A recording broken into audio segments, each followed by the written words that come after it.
Well, welcome, Mr. Vice President. We are just honored to have you here at the Reagan Library. Well, Thank it's you good so to be much for back. coming. Your book. I read it. It's terrific. Great.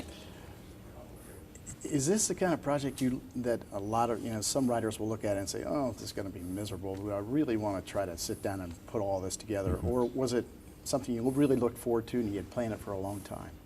Well, I started out in life to be an academic. And I went to Washington in 1968, and out of that was going to come a dissertation for a PhD, and then I was going to be a professor. And I got caught up in the political wars. Went to work in the Nixon and then the Ford administrations, then went home to Wyoming and ran for Congress, and I never got back to the academic world. And I was always leery of that dissertation. It was a big, huge project, and that's as close as I'd come to writing about political life. But then after I finished 40 years, I thought about it in terms of wanting to leave a record for my family, for kids and grandkids, so that one of my descendants 50 or 100 years from now could look back and see what I did and why I did it. And that was sort of the nugget, if you will, that I started with. Then as I got into it, there was great interest. Publishers started talking to me about wanting to publish a book. I also had a great time doing it. And my oldest daughter, Liz Cheney, who's an attorney and done a couple tours of the State Department herself, also the mother of 5, took on the assignment as my co-author. And she sat and listened for 2 years as I told old war stories. Wow. But that's what we put in the book, basically, was sort of the highlights. We had enough material for 4 or 5 books, but we only did one, and tried to cover my life story, basically, and you do that by hitting the high points. And obviously the Reagan administration was an important part of that. I didn't work in the administration, but for the 8 years that Ronald Reagan was president, I was part of the House Republican leadership. We met frequently with the president, and I was involved in a lot of the big issues of the day. Iran-Contra, for example. I was the senior Republican on that investigating committee, so we'd had a lot to talk about. Yeah. Was there a part of the book that you found just particularly tough to get through or remember or to write, or where you thought, oh, this one's not as easy as the rest of it? It wasn't so much tough to write. You had to be very careful to go back and check facts. And the human memory is a funny thing. And I had stories I told for years that when I checked, I'd gotten wrong. For example, I told a story about being involved in refereeing a battle between Henry Kissinger, who was Secretary of State, and Pat Moynihan, who was then our ambassador to the United Nations back in '76.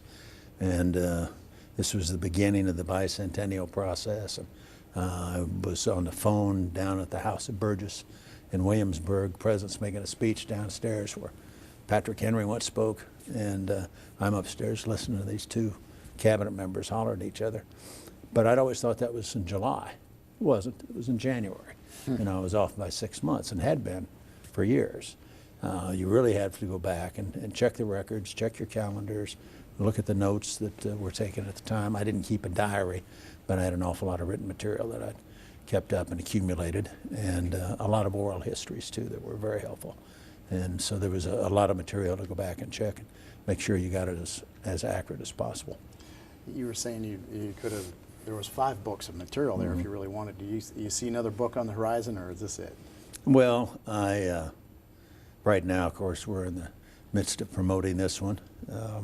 It's gone very well. We've had a couple of weeks now as #1 on the New York Times bestseller list. So it's been very well received out there. But there is a lot more material.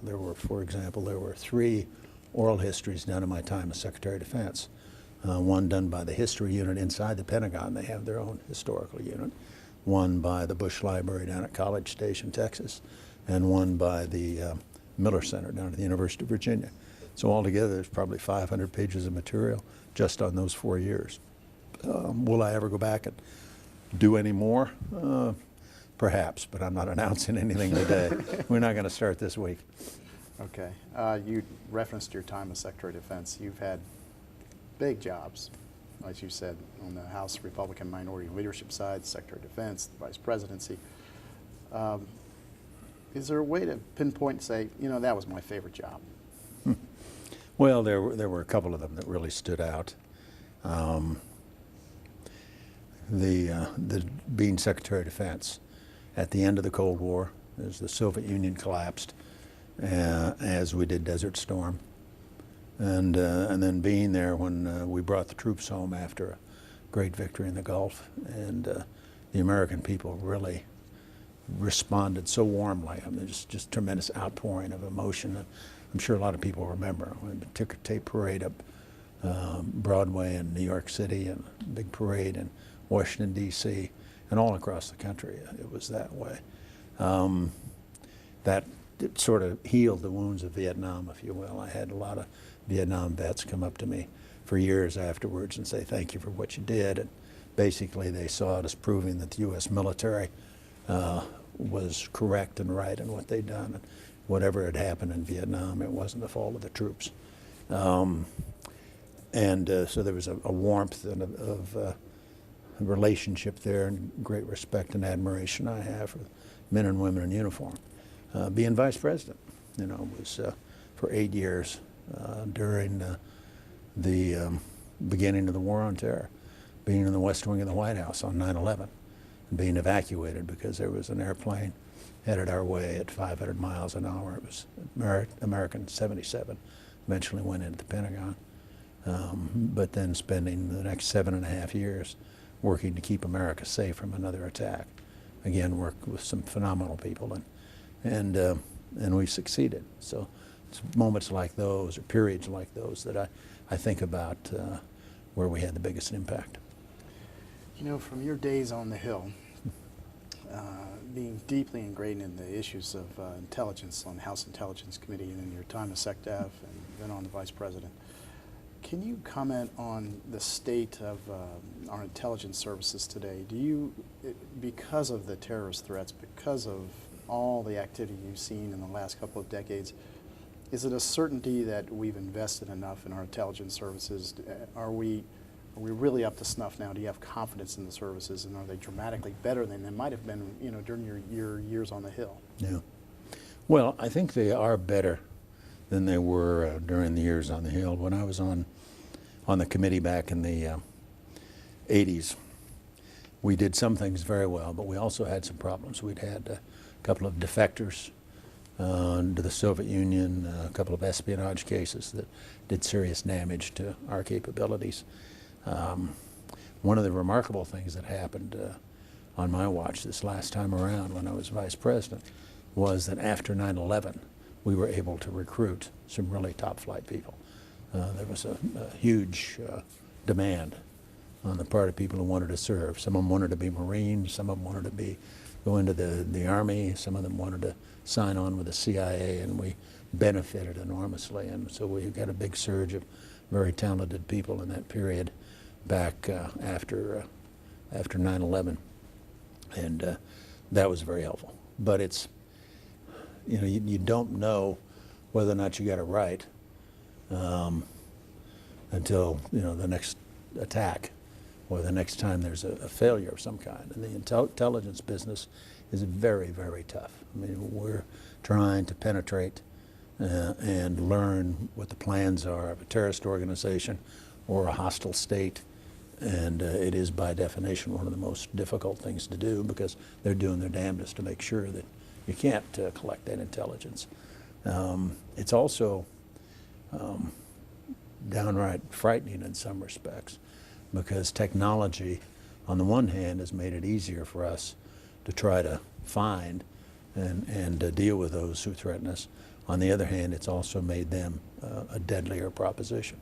The last time they attacked on 9/11, they had airline tickets and box cutters and used airplanes to crash them into the World Trade Center and the Pentagon. Next time around, it could be something like a biological agent, or maybe even a nuclear weapon, where the casualty toll would be far in excess of what happened to us on 9/11. And technology makes it possible now for a small group of people to wield a system that does enormous damage to the United States potentially. So that threat of terrorists with deadlier weapons is the one that I'm most concerned about.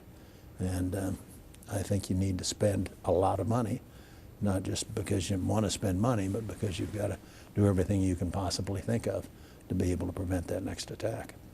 Very good. Mr. Vice President, thanks so much for coming to the Reagan Library. Thank you. Appreciate it. I've enjoyed it.